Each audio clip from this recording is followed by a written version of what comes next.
강혜신의 오늘의 미국.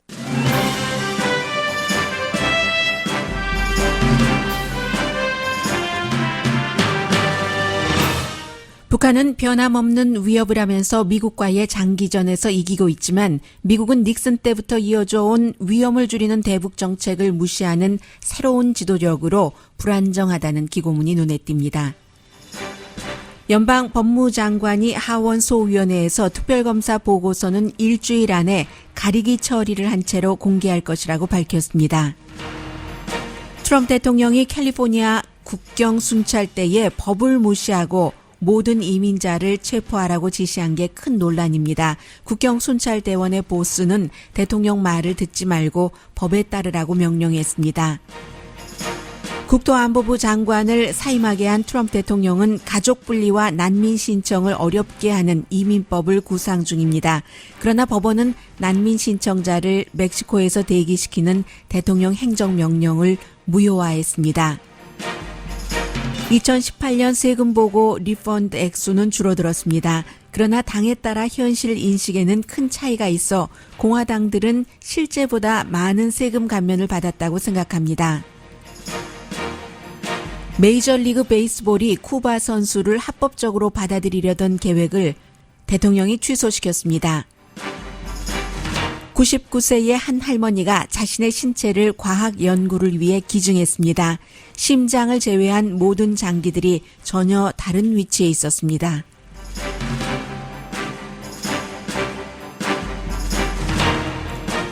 여러분 안녕하십니까? 오늘의 미국 강혜신입니다. 미국 장관들은 의회 청문회에 출석해서 의원들이 물어보는 여러 가지를 얘기를 하죠. 오늘 그게 미국에서 가장 중요한 내용인데 잠시 뒤에 전해드리기로 하고, 오늘 먼저 사실은 이 내용은 문재인 대통령이 이제 곧 워싱턴에 도착을 해서 트럼프 대통령과 만나고 북한에 관해서 이제 새로운 그 불씨를 켜려는 그런 시도를 하지 않겠어요?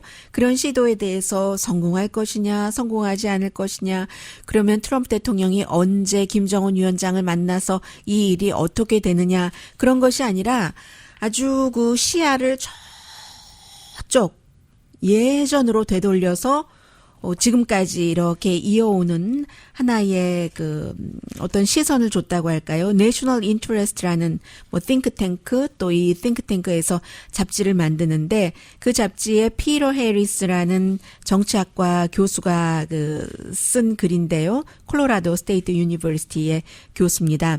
이분은 과거에 1953년도 이전에요. 이전에는 미국이 북한을 정말로 그 위험하고 이상한 그런 어떤 구성체로 봤고, 그러나 1953년도부터는 아주 현명하게 그 위스덤이라는 표현을 썼는데, 그 위스덤을, 그 현명함을 미국이 받아들일 수밖에 없었다는 겁니다. 그리고는 이제 인내심을 가지고 지켜보고 평양을 웬만하면은 좀 덜 자극하고 결정적인 때는 그러는 사이에 북한은 그때부터 지금까지 미국과 긴 싸움을 하면서 이기고 있다 하는 것을 쓰고 있습니다.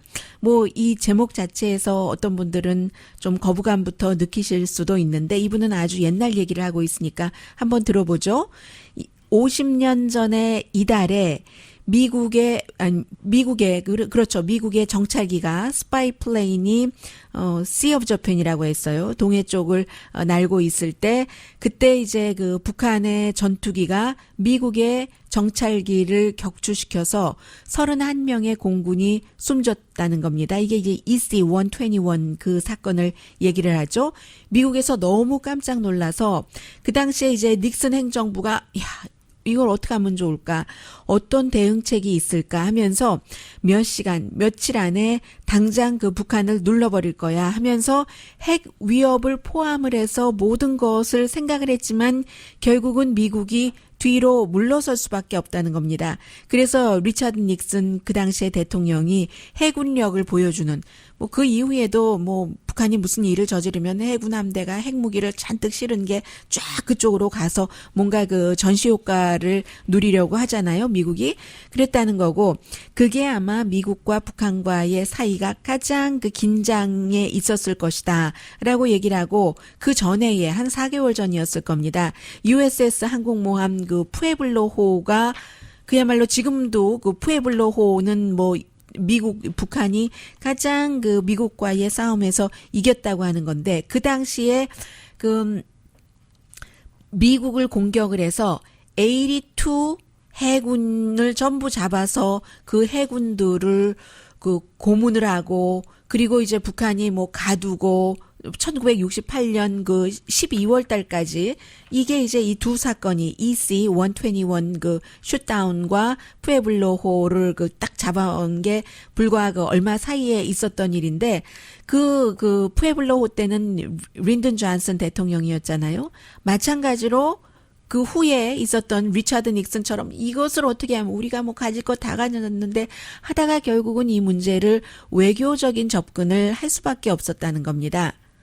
왜 미국은 북한의 이렇게 무모하고 대담한 행위에 대해서 더 많은 힘을 갖고 있으면서도 그럴 수밖에 없었는가? 존슨이나 닉슨이나 똑같이 위험을 모험을 피해보겠다는 거죠. 물론 북한만을 자극하지 않겠다는 게 아니라 북한을 자극하면 그 미국의 동맹국인 남한이 어떻게 되느냐 이것도 있지만 그보다는 미국에서는 항상 중국과 구소련 그 당시에는요 지금은 러시아지만 생각을 하는 거죠.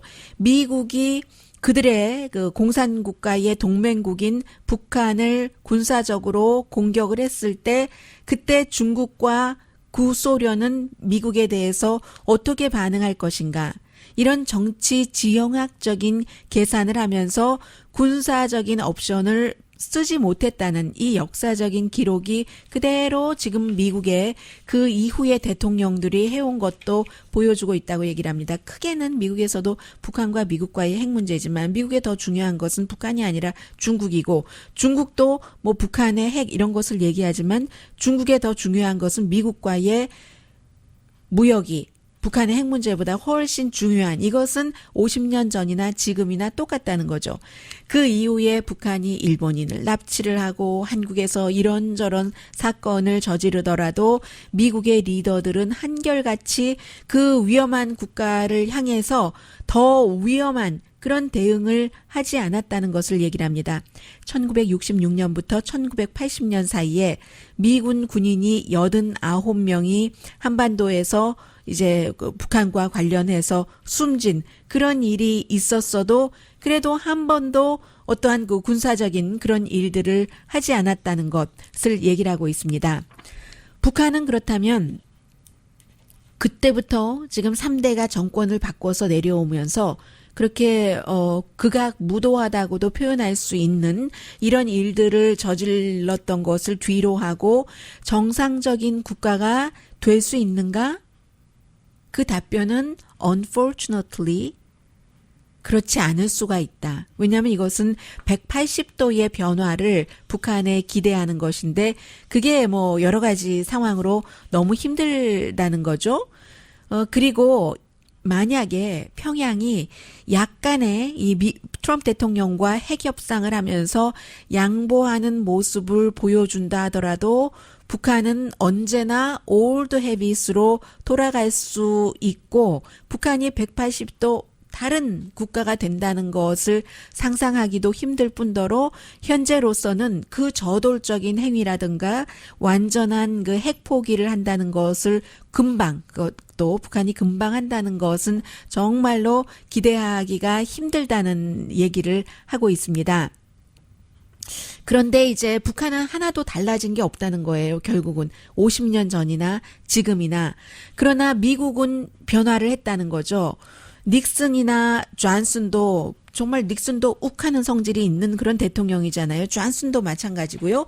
그런데도 불구하고 여러 가지를 계산을 해서 가장 리스크를 피해 보려는 게 미국 대통령들이었는데 지금 현재의 트럼프 대통령은 스스로도 예측하기가 힘들고 그리고 또 상황이 조금 바뀌면 군사력을 아주 기꺼이 쓸 수도 있다는 그런 그 템테이션 같은 것을 갖고 있는 사람이기 때문에 만약에 50년 전부터 EC-121 인시던트나 푸에블로 사건이나 뭐 푸에블로 사건 같은 건 일어나기 거의 불가능하겠지만 그런 일들이 사고로라도 오늘 지금 일어난다면 미국의 반응이 닉슨이나 존슨 같아질 것인가?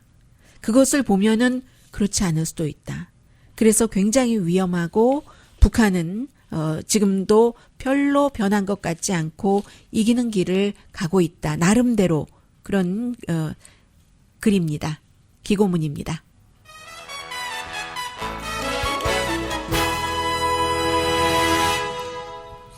트럼프 대통령의 특별함이 여기까지 지금 북한이 오랜 동안 핵 테스트를 하지 않고 대화를 하고 하는 데까지 왔습니다. 그리고 문재인 대통령이 미국에 와서 트럼프 대통령을 만나는 이유도 북한의 핵 문제도 있지만 한반도의 평화를 생각을 해서 그런 거잖아요. 그런데 이제 그러기에는 그 트럼프 대통령이 너무 그 불안정한 요소가 많다는 것까지 그걸 어떻게 하겠어요? 어떻게 못 하겠죠? 그게 또 장점이 될 수도 있고 그러니까 어떻게 변할지 모른다는 것까지 너무너무 많이 그 대비를 해야지 된다는 거죠.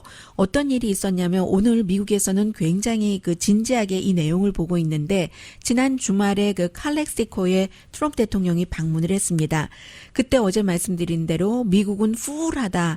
더 이상 그 이민을 받아들일 수가 없다. We can't handle any more migration이라고 얘기를 했는데 카메라 앞에선 거기까지만 얘기를 했지만 카메라가 없었을 때 그 국경 순찰 대원들에게 누구라도 들어오지 못하게 하라. 법이 어떻든 법하고 상관없이 모든 이민자와 모든 난민 신청자에게 We don't have the capacity. 그러니까 우리가 더 이상 땅이 꽉 차서 받아들일 수 없으니까 그렇게 못 온다고 보내라, 받지 말아라, 난민 신청자라도.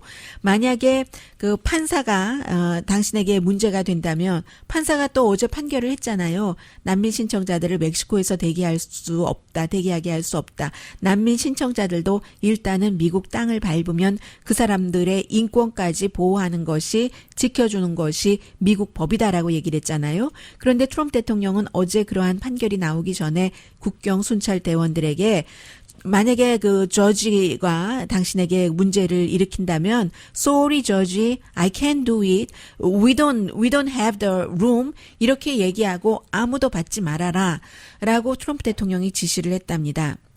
그런데요 또 이게 또 문제인 거죠. 대통령이 그 룸을 떠나고 나서 에이전트들이 국가의 대통령이 직접 와서 그렇게 지시를 했는데 우리는 어떻게 해야지 됩니까? 하고 보스에게 물어봤습니다.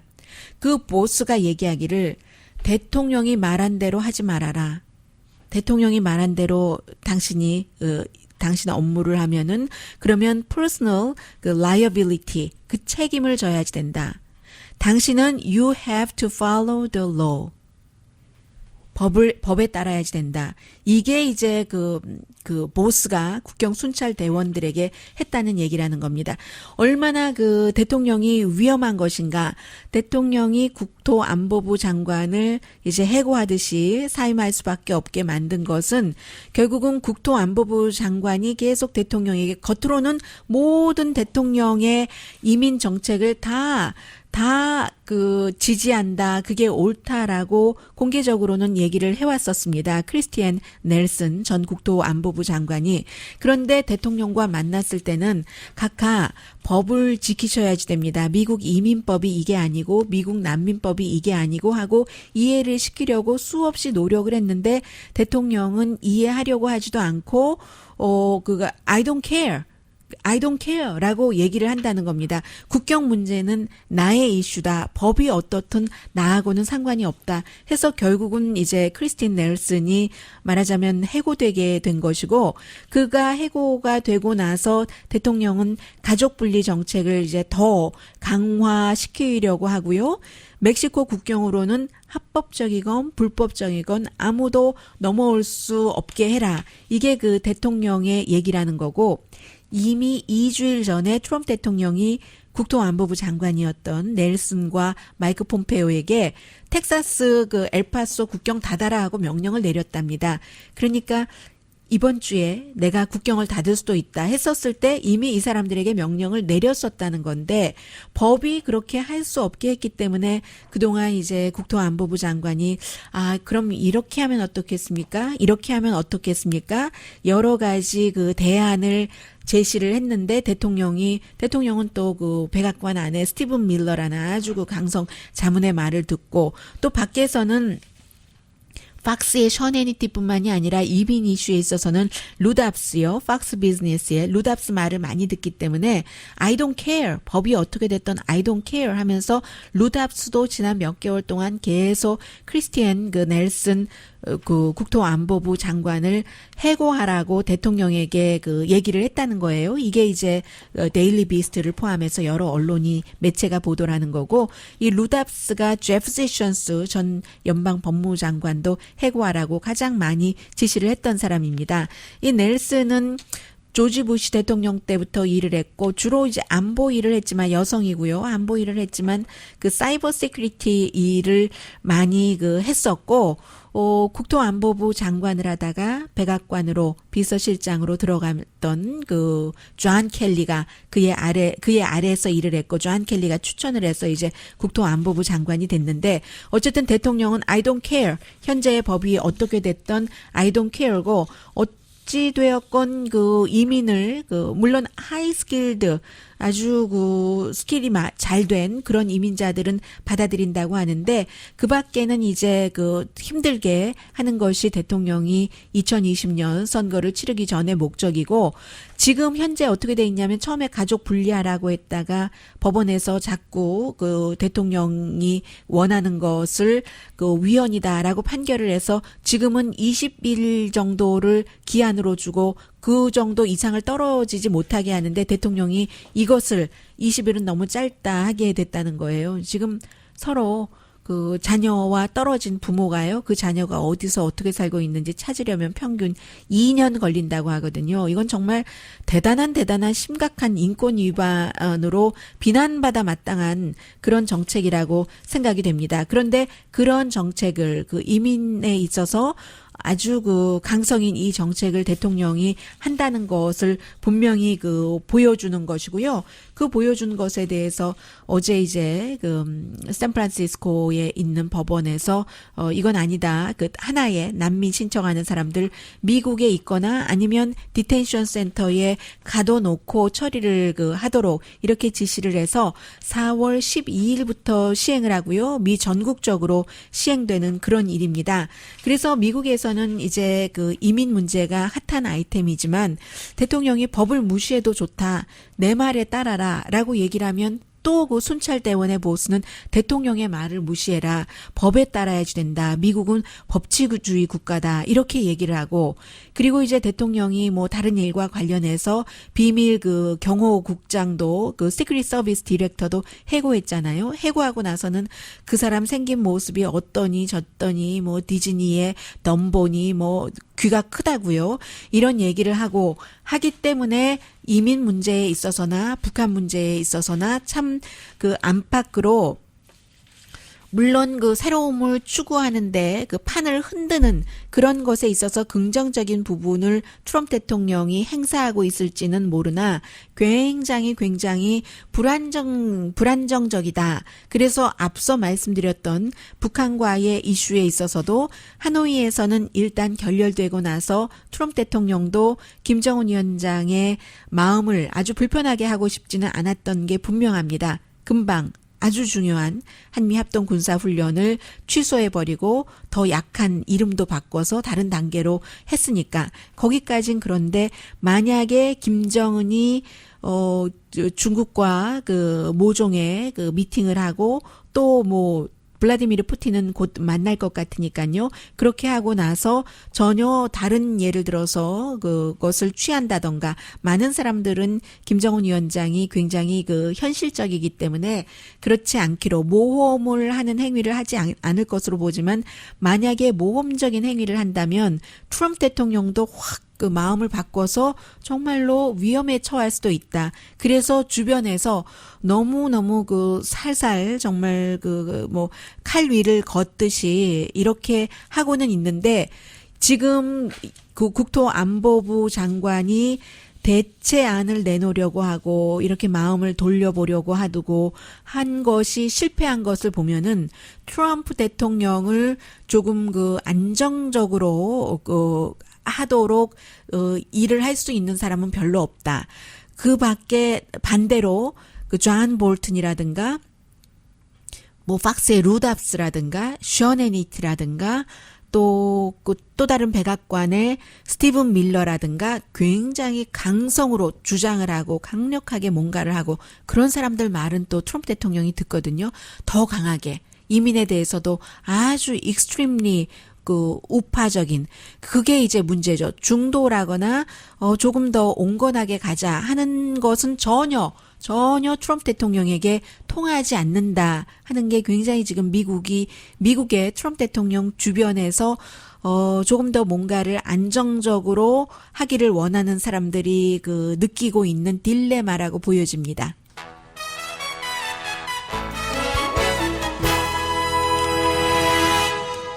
잠시 뒤에는 이게 미국과 다른 나라의 관계들도 있고요. 그리고 이렇게 말할 때 쫙 보면은 이 사람이 어떻게 했구나 하는 것들이 짐작이 됩니다. 오늘 그 하원 그 청문회에 나와서 연방 법무장관이 몇 가지 중요한 지적들을 했습니다. 잠시 뒤에 전합니다. 라디오 서울 방송 오늘의 미국 듣고 계십니다.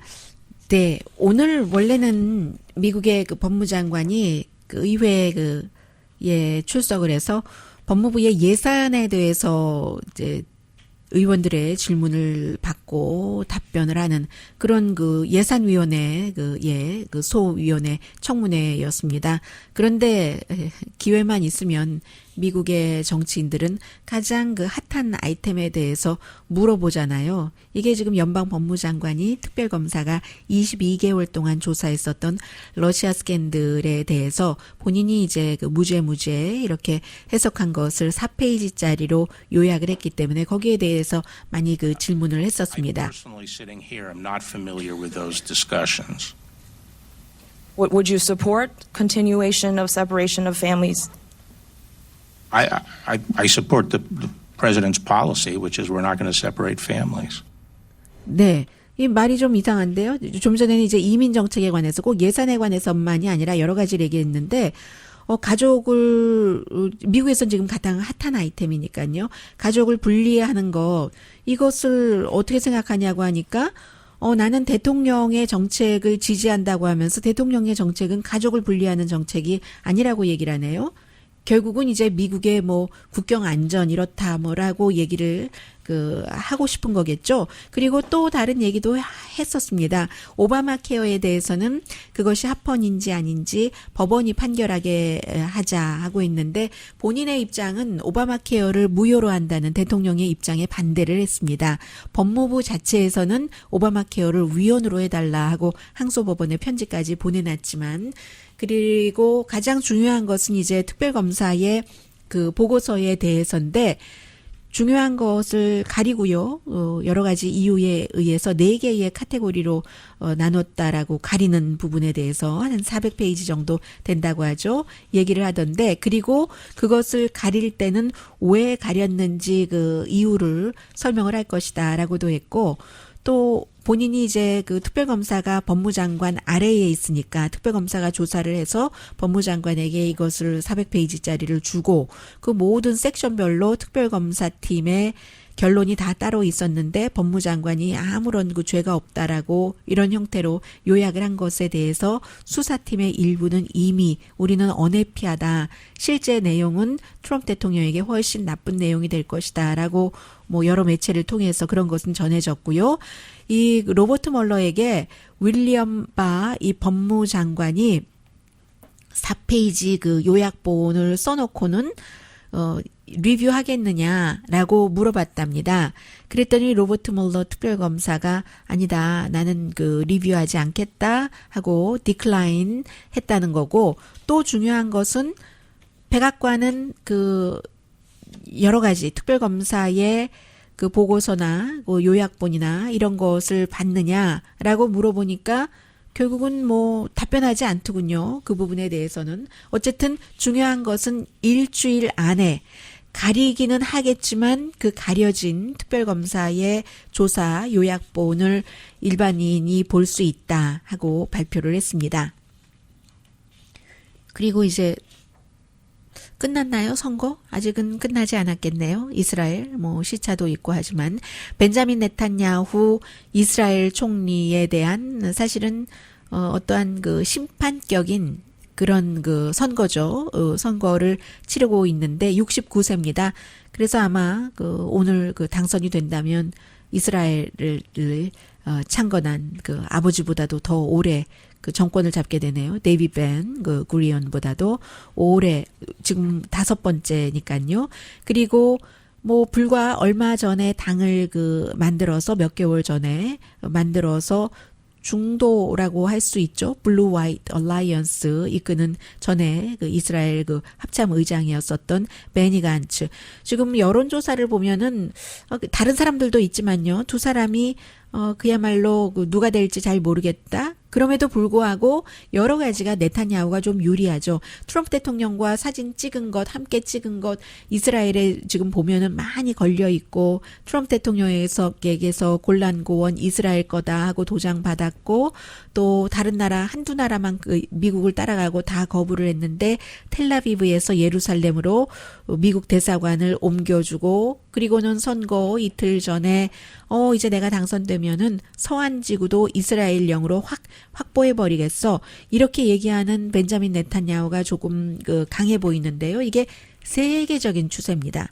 이 벤자민 네탄야후는 그야말로 우파 리쿠르 당이잖아요. 아주 보수고 또 팔레스타인에 대해서도 강경하고 협상이 이루어질 수 없는 그런 정도로 그에 비해서 이 간츠 후보는 이제 그 벤자민 네탄야후가 워낙에 부패했다는 건 다 알고 있으니까요. 부인도 그렇고 뭐 남편도 그렇고 관저에서 심지어는 치사하게 먹는 것에까지 다 어떻게 하면 돈을 좀 빼나 해서 돈을 많이 빼돌리고 하는 것에 대해서 이 사람도 이겨야만 되는 사람입니다. 아니면 기소되고 감옥 갈 수도 있기 때문에 이번에 이겨야지 되는 것이고 그에 비해서 이 간츠는 굉장히 정직하고 클린하고 군 출신이니까요. 그리고 좀 중도적인 대안을 내세우면서 내가 총리가 되면은 벤자민 네탄야후 때에 그 아주 더러운 부정부패를 다 없애버리겠다라고 얘기를 하는데 벤자민 네탄야후는 지금 벤자민 네탄야후뿐만이 아니라 지금 이태리도 그렇고요.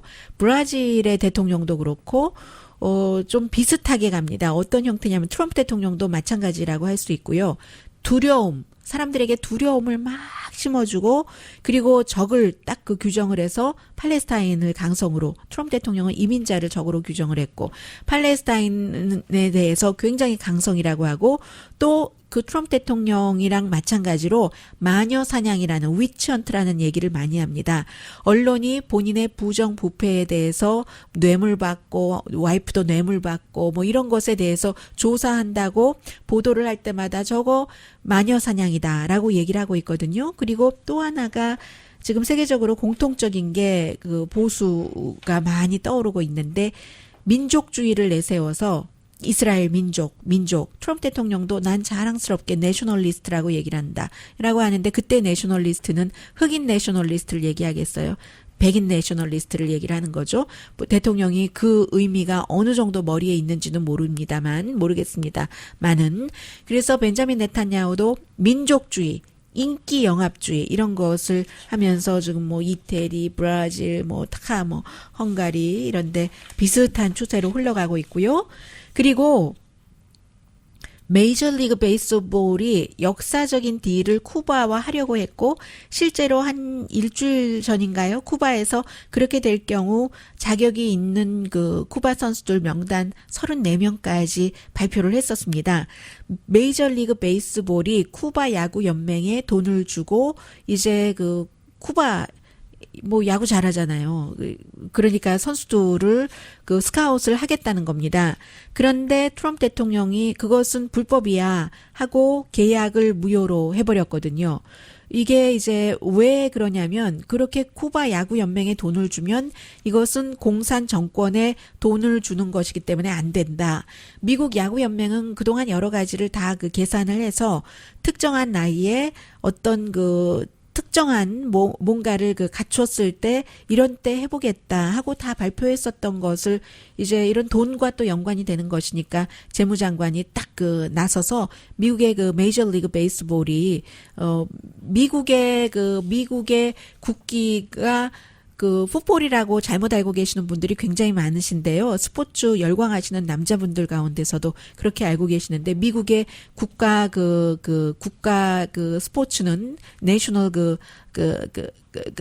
패스타임은 야구입니다. 야구예요. 그래서 미국의 그런 것을 쿠바에 돈을 주면서 그렇게 할 수 없다 하는데 이 이유는 두 가지죠. 오바마 때에 쿠바와 뭔가 관계를 좋게 해놓은 것을 깨고 싶고 트럼프 행정부에서 그리고 또 하나 베네수엘라도 지금 그 미국 뜻대로 가지고 가고 싶은데 베네수엘라가 쿠바에 많은 것을 의존을 하고 있고 특히 정보 분야에서는 그렇기 때문에 이거는 안 된다 하는 게 지금 그 재무장관 또 트럼프 대통령의 얘기입니다. MLB가 그 메이저리그 베이스볼이 그 재무부하고 국무부에 다 그 편지를 보냈어요. 이것은 인도주의적인 차원에서도 정말 중요한 거다라고 얘기를 했는데도 거부를 했는데 그만큼 이제 정치적으로 해결을 한 것이고요. 인도주의 차원이라는 것은 그렇다고 미국의 그 쿠바 선수가 와서 야구에서 활약을 안 하는 건 아니잖아요. 그 유명한 LA 다저스에도 있었고 빈스컬리가 그 와일드 호스라고 이름 붙여준 신시내티 레즈에서 일하고 있는 그 야시엘 푸이그도 그렇고 그렇게 왔잖아요. 오기 전에 멕시코의 그 마약 카르텔에 잡혀서 뭐 현상금도 붙었고 뭐 섬에서 몇 주일 동안 갇혀 있었고 뭐 그런 형태로 오려면은 그렇게 죽음을 감수하고 와야지 되거든요. 쿠바 선수들도 미국에 오려면 아니면 또 뭐 그 화이트삭스의 그 슬러거 그 호세 아브루도 마찬가지로 가짜 패스포트 뭐 이런 여러 사연 인디안스의 그 아웃필더인 그 레오니스 마틴이죠. 레오니스 마틴도 이 사람은 납치까지 됐었어요. 그런 식으로 쿠바 선수들이 오기는 오는데 생명 놓고 오니까 이건 인도주의 차원에서도 탤런트 있는 사람들을 하는 것이 옳다라고 얘기를 하는데 그거 안 된다. 돈이 쿠바 정부로 들어가 하는 게 이제 트럼프 정부의 결정이고요.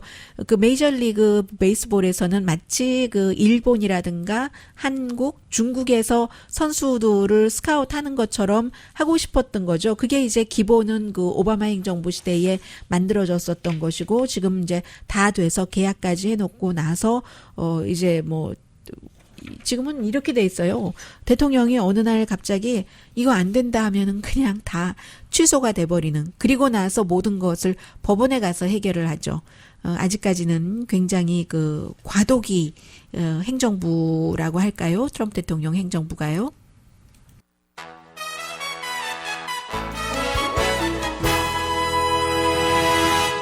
라디오 서울 방송 오늘의 미국 듣고 계십니다. 네, 지금 대통령이 방금 전에 이제 이민에 대해서 많은 사람들이 국토안보부 그 장관만 저렇게 사임한 것이 아니라 국토안보부를 정말로 그 청소하려고 한다. 다른 사람들도 해고시키고 이민에 대해서 강성으로 나가려고 한다는 추측과 여러 가지 정황들이 있으니까 질문을 하는데요. 여전히 이민에 대해서 민주당이 정책을 잘못하고 있다고 비난하고 있습니다. We all know it. I'm the one that stopped it. President Obama had child separation. Now, I'll tell you something. Once you don't have it, that's why you see many more people coming. They're coming like it's a picnic because let's go to Disneyland. President Obama separated children. They had child separation.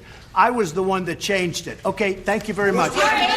네, 가족 그 분리 정책이 가장 지난번 2018년도 선거에서도 여성들이 싫어했었던 이슈이기 때문에 그게 지금도 뜨겁습니다. 그랬더니 결국은 그 전에는 트럼프 대통령이 뭐라고 얘기를 했냐면요.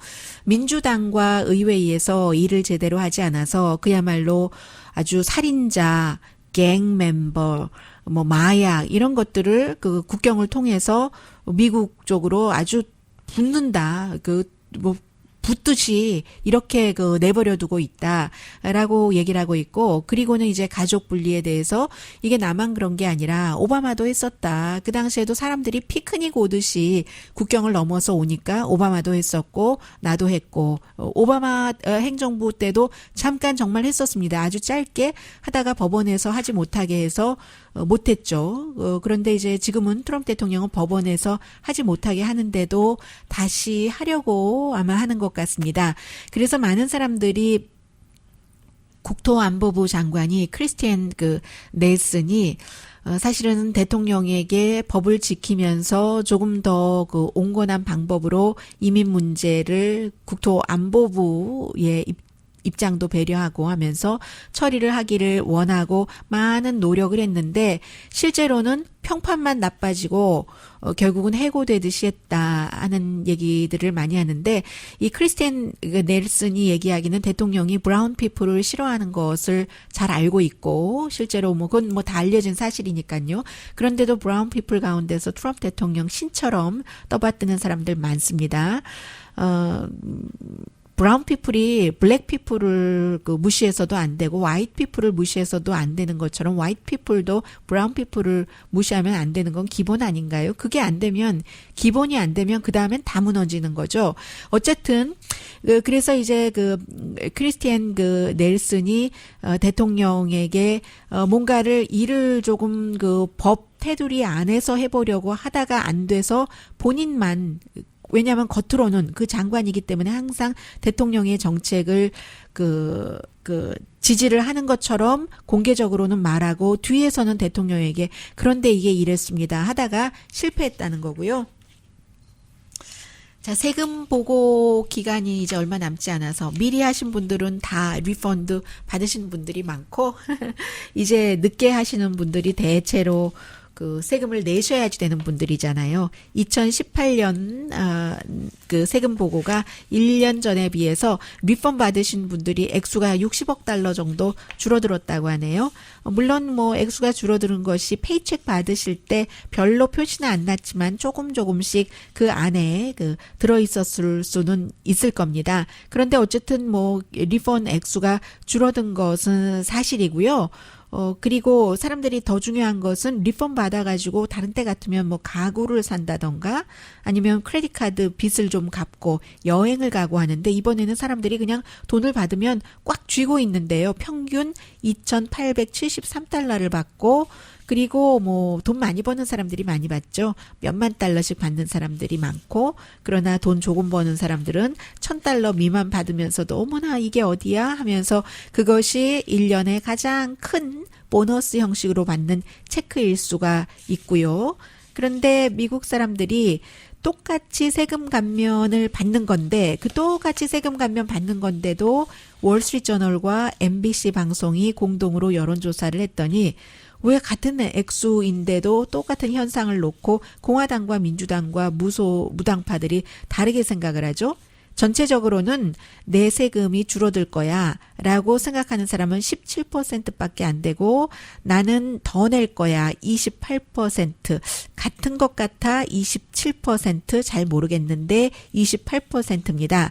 그런데요, 공화당만, 특히 이제 트럼프 대통령을 강하게 지지하는 사람들은 36%가 어떻게 되나요? 36%가 세금 감면 정말 나에게 정말 도움이 돼, 이렇게 생각을 하고 있고, 그리고 공화당도 33%, 내가 세금 감면을 받았어라고 믿는데 무당파 가운데서는요.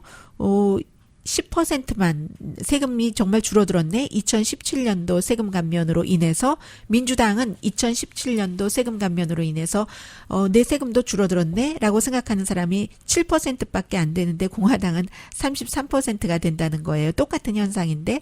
그리고 아침에 정현호 기자 리포트로 들어보셨을 텐데 캘리포니아주에서는 일반인들 별로 세금 감면 되지도 않으면서 기업 세금을 너무 줄여줘서 이것을 다시 어떻게 그 주 정부 차원에서 소급해보는 그런 것을 지금 추진한다고 하죠. 2017년도에 있었던 이 세금 감면안이 2018년도 중간선거에서는 별로 트럼프 대통령에게 도움이 되지는 못했습니다.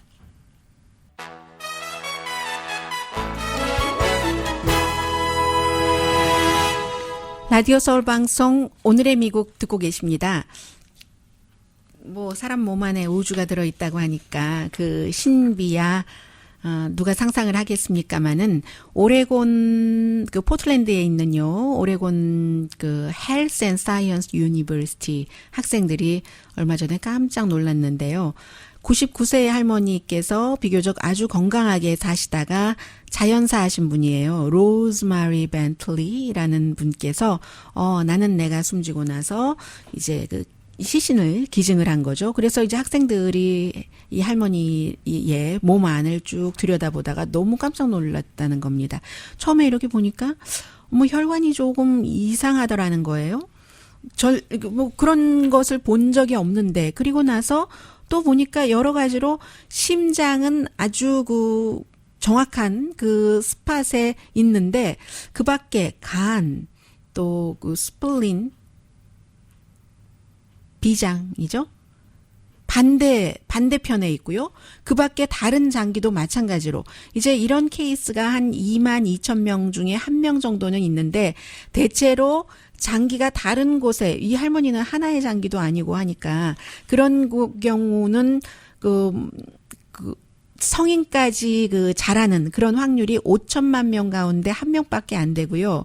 그리고 이렇게 장기가 자리바꿈을 한 완전히 뭐 왼쪽에 있어야 되는데 오른쪽에 있고 이런 형태로 그 정도의 자리바꿈을 한 케이스가 70대에 한 2사람 정도밖에 없다고 하거든요. 그런데 재밌는 것은 이 할머니의 따님이 그 USA Today와 인터뷰를 했는데 아마 우리 엄마가 이걸 알았다면 so cool이라고 얘기를 했을 것 같다고. 나는 정말 우리 엄마 얼굴에 분명히 미소가 가득 찼을 거라고. 나는 정말로 특별한 사람이었어. different했어 라고 얘기를 하셨을 거라고 따님이 대신 말해주네요. 네. 인터넷 웹사이트 랭킹을 봤더니 아주 재미있네요. 뭐 구글이 1위고요. 유튜브, 페이스북, 아마존, 야후 순서인데 그 다음에는 주르르 포르노 사이트예요. 그리고는 이제 넷플릭스가 18위, 체이스뱅크가 20위고요. 월마트 21위, 그리고 사진 많이 올리는 pinterest.com, 링크드인, 그 다음에는 25위가 부동산 관심 많으니까 zillow.com인데 뉴스는 저 뒤에나 나옵니다. 그 뒤에요. 강혜신이었습니다.